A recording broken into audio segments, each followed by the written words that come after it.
Hey everybody, welcome to part 7, I believe, of my Newbie's tips and tricks for free to play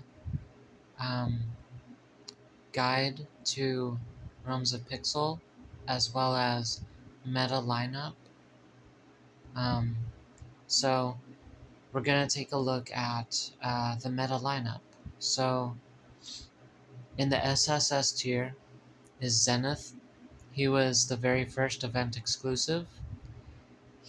When he came out, he was the highest DPS, aka highest damage dealing DPS hero in the game.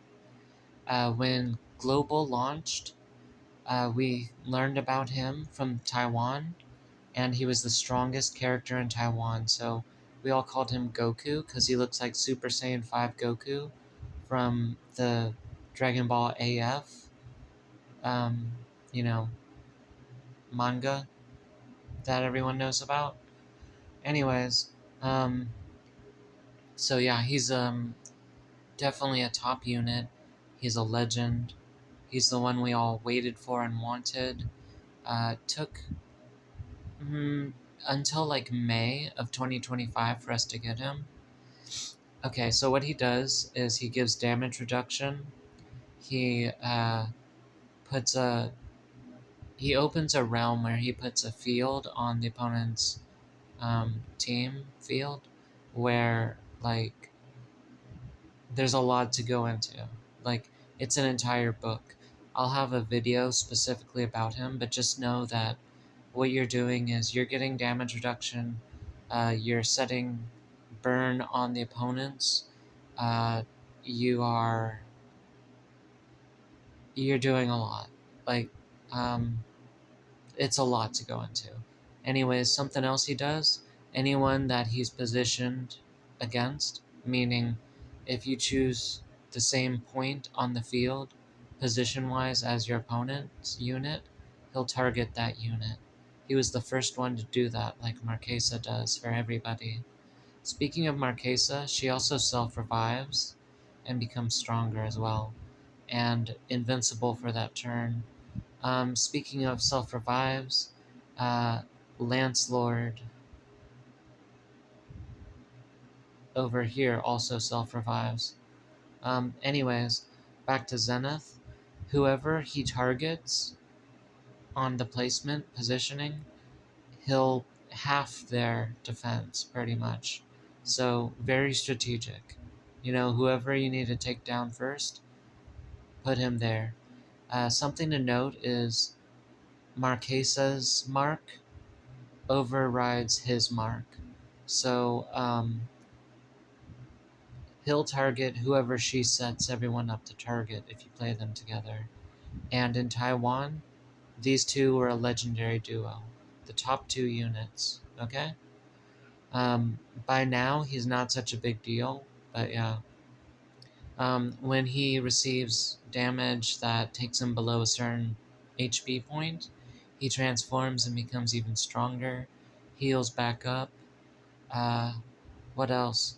At the beginning of the battle, he targets everybody on the opponent's field, and there's effects I'll go into on his video. I'm trying to think what else. He's very soft and squishy, defense-wise. You're going to want to give him a mixed attack and defense set to keep him alive. His best artifact to use is the Spirit Light Mask. Alright? So make sure you stay tuned for a video all about him. Anyways, next is Moonshade. She's a rising star. When she came out, not everyone understood how strong she was, but by now, she's one of the top units in the game. For a while, when people caught on, she was the top unit in the game. So, Zenith was a DPS unit, single target, mostly. She is a mage, AoE. So, she has a 25% speed bonus. She has, like, something that makes it harder for them to hit you, like accuracy debuff, I guess. Um, she attacks everyone on the field when when the first round starts, just like Zenith.